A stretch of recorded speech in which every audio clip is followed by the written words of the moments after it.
सागर भाऊंचं आगमन झालेलं आहे. धन्यवाद. नमस्कार. जय महाराष्ट्र. नमस्ते दोस्तों, मैं हूँ ट्रेकर और आपका स्वागत है ट्रेकर ज़िंदगी में।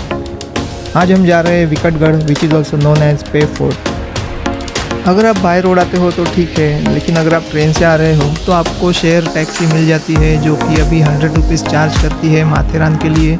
आपको वही टैक्सी पकड़नी है और 134 जंक्शन पे उतरना है।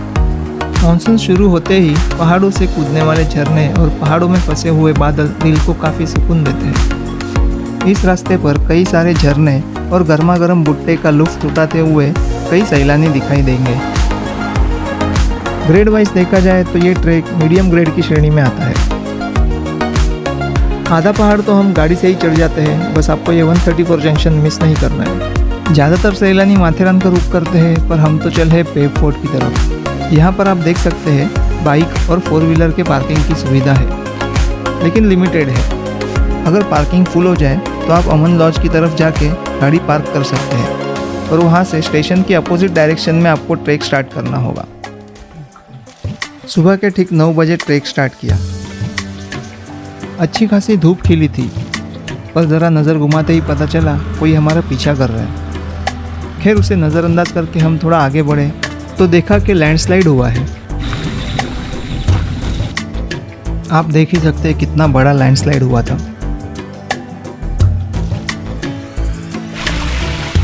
जरा पटपट जाऊ आपण. यहाँ से नीचे देखने पर नेरल गांव दिखता है, जो कि अभी काफ़ी डेवलप हो चुका है।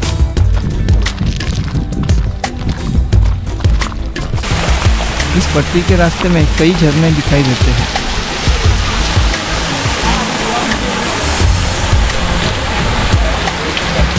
और ये मेरे नए दोस्त झरने का आनंद उठाते हुए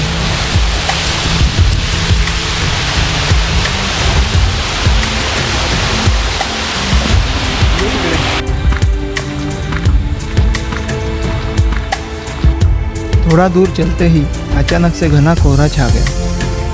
अभी नीचे का गांव दिखना बिल्कुल ही बंद हो चुका था।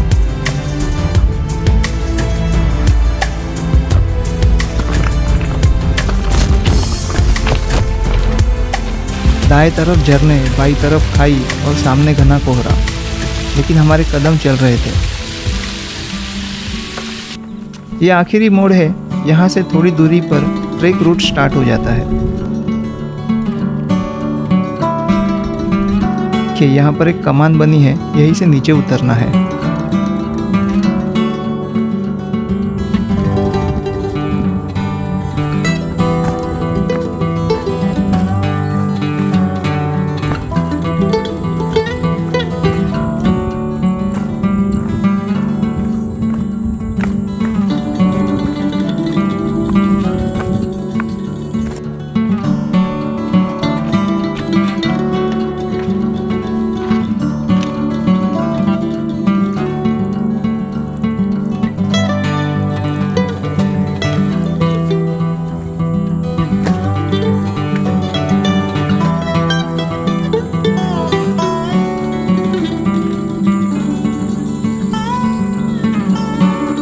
यहाँ उतरने के बाद हमें 2 रास्ते दिखते हैं। एक जाता है कड़्यावरचा गणपति और दूसरा जाता है विकटगढ़ की तरफ, यानी पे फोर्ट की तरफ। तो हम अभी पहले पे फोर्ट की तरफ जाएंगे।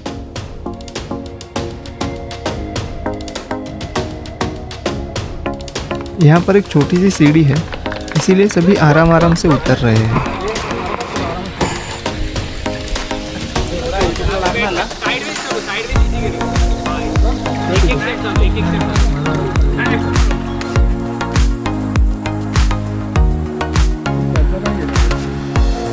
जब मैं अकेले ही आगे बढ़ रहा था, तभी मेरी नज़र फिर एक बार उस पर पड़ी। वो अब भी हमारा पीछा कर रहा था।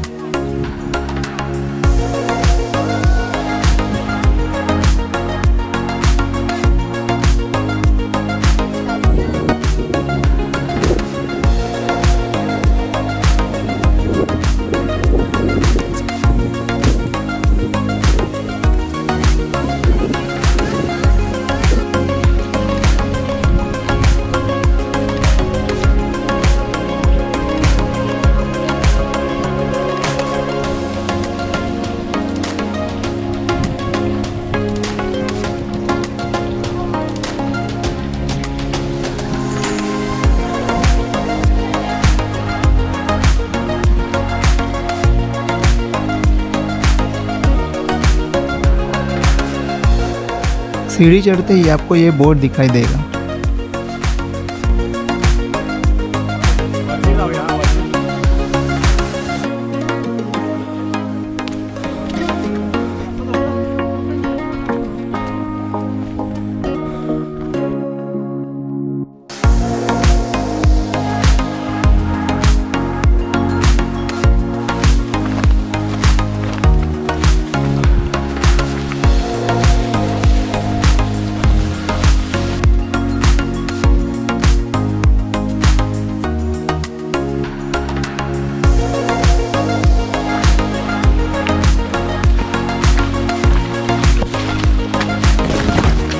यहाँ पे ये पानी के कुंड है।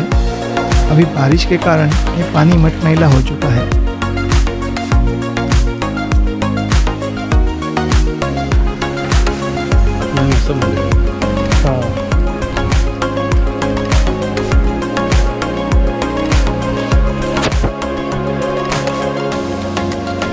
सामने शंकर भगवान का मंदिर है और इसी मंदिर के अंदर पेब देवी की प्रतिमा है। शायद इसी प्रतिमा की वजह से इस किले का नाम पेब किला या पेब फोर्ट बोला जाता है।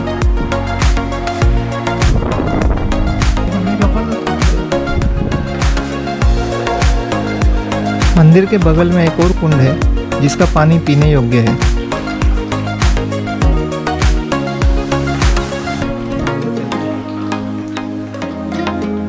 शिव मंदिर से वापस लौटते ही थोड़ी खड़ी चढ़ाई आती है।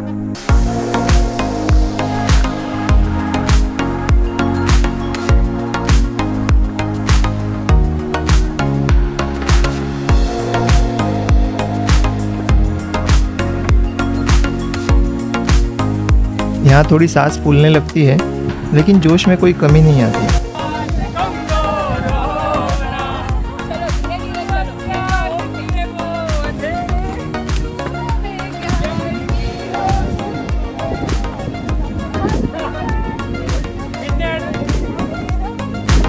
इस चढ़ाई के बाद एक सीढ़ी आती है और वही सामने दिखता है मंदिर, इस किले की सबसे ऊंची जगह।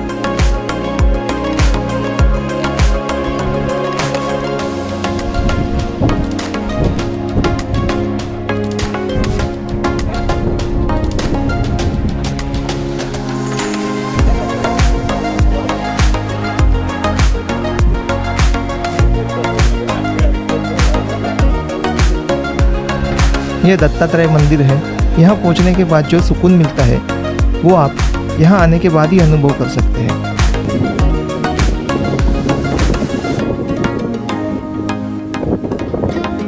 टाइम लैप्स बंद कर।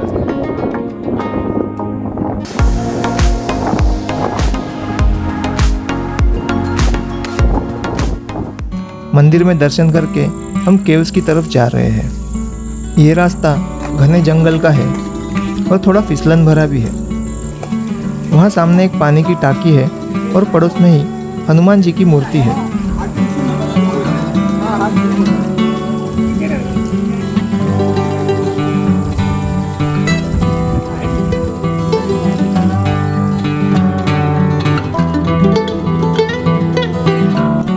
यहाँ पर भी एक सीढ़ी का रास्ता है जो आप आसानी से पार कर सकते हो।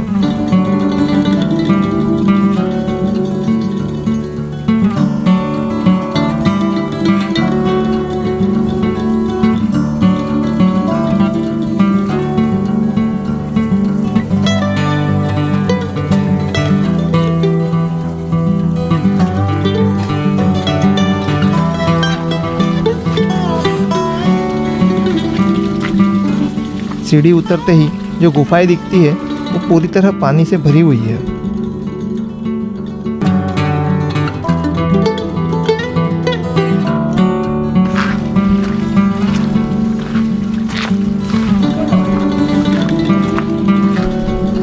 लोक इकडूनच आली।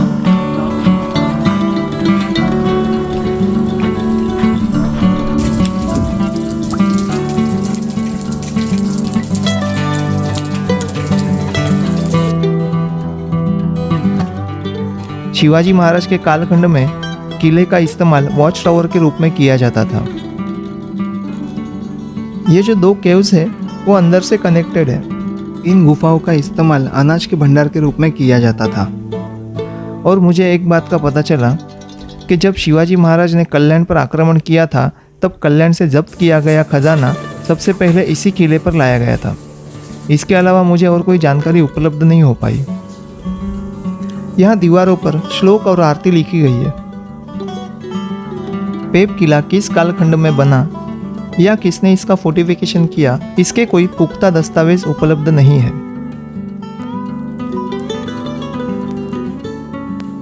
गुफा के दूसरे भाग में छत्रपति शिवाजी महाराज की मूर्ति और शिवलिंग है।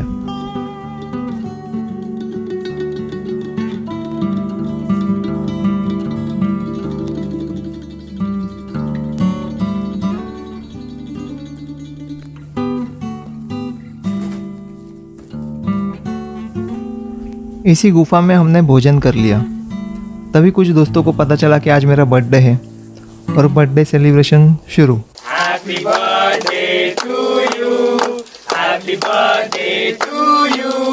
Happy birthday dear Sagar. Happy birthday to you. बार बार ये आए, बार बार दिल ये आए, तुम जियो हजारों साल, ये मेरी है आरज़ू। Happy birthday to you, Sagar. Happy birthday to you, Sagar. Happy birthday. Birthday आए बाबाचा. Happy birthday. Thank you so much. Birthday celebrate करके मंदिर के पास आए और जो हमारा पीछा कर रहा था उससे आखिरकार हमारी मुलाकात हो ही गई। और वो थे घने काले बादल जो कुछ ही देर में धुआंधार बरसने लगे और करीब 1 घंटे तक हम लोग मंदिर में ही रुके रहे। छत्रपति शिवाजी महाराज की जय। जय भवानी। जय शिवाजी.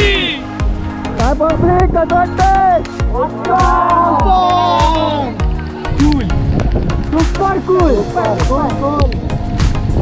पाहून बघा आता तुम्ही.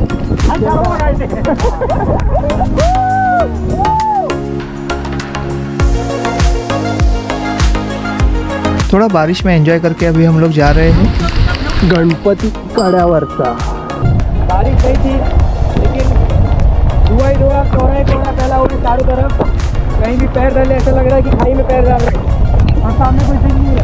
सभी जगह फॉग ही फॉग। मिलते रहेंगे अगले ब्लॉग में। अच्छा थोड़ी नीचे में ना ट्रेकिंग से क्या चल रहा है, तो फॉग चल रहा है। फॉग चल रहा है नुकता फॉग है। फॉग में क्या चल रहा है? ब्लॉग चल रहा है। ब्लॉग चल रहा है।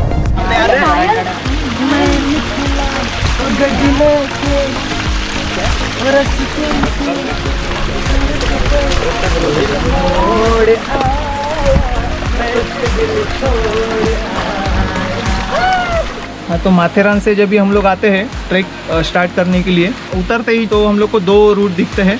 लेफ्ट जाएंगे तो कड्यावरचा गणपति, कड़ा यानी के एक कोने पे गणपति का मंदिर है, स्मॉल गणपति मंदिर है। ऊपर गणपति की ये बड़ी मूर्ति स्थापित की गई है, पत्थर से उसको तराशा गया है। इस मूर्ति को अगर देखना है तो हम लोग को थोड़ा दूर से देखना पड़ता है, जैसे माथेरान का रूट है तो वहाँ से हम लोग को ठीक से देख सकते हैं। अगर गणपति का दर्शन करना है तो यहाँ पे मंदिर में आना पड़ता है। चलिए मैं आपको मंदिर में दिखाता हूँ।